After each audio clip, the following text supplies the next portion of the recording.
हेबनी entry. एही तेल देखि आपण छाए पड़ेबे। साप सबुठारु विषाक्त एवं मारात्मक जीव बोली विवेचना करा जाए। जणे जेते भी साहस हेउना कहीं साप देखिले भयभीत हेबा स्वाभाविक। तेणु समस्ते सापठू दूरे रहिबा पई चाहंती। तेबे भारतर अनेक स्थान रे साप मानकु देवता भावरे पूजा करा जाए। केही केही नागराजा नागराणी भली अनेक नाम रे जणाशुना। जेहेतु साप भगवान शंकर को सह मध्य जड़ित सेथिपाई लोकमाने तांकु पूजा करंती। साधारणतः साप माने मनीष को देखिबा परे फळांती, किंतु बेले बेले निज उपरे आघात भୟରେ सेमाने आक्रमण करि नियंती। एही कारणरू हजार हजार लोक प्राण मुद्य हरांती।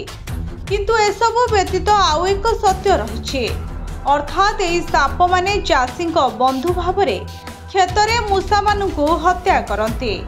तथापि आपण जानि आश्चर्य हेबे साप विषरू केतक मारात्मक रोग पई औषध मध्य आविष्कृत होइछि। एक आकलन अनुसार समुदाय 300 प्रजातिर साप मध्यरु केवल 50टी विषाक्त होइथांती। एथि मध्यरु भारत रे देखा जाउथबा सबुठारु विपदजनक साप होउछि कोब्रा।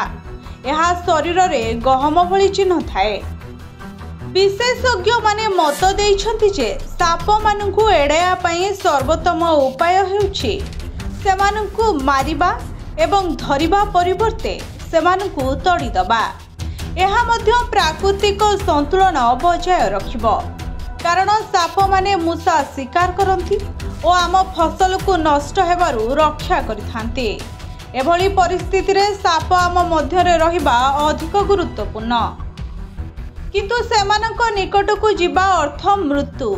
एपरी परिस्थिति रे जदि साप माने क्षत को आसंती तेबे सेमानकु किपरि तड़ी देबे, यह हेउछि सबुठारु गुरुत्वपूर्ण प्रश्न।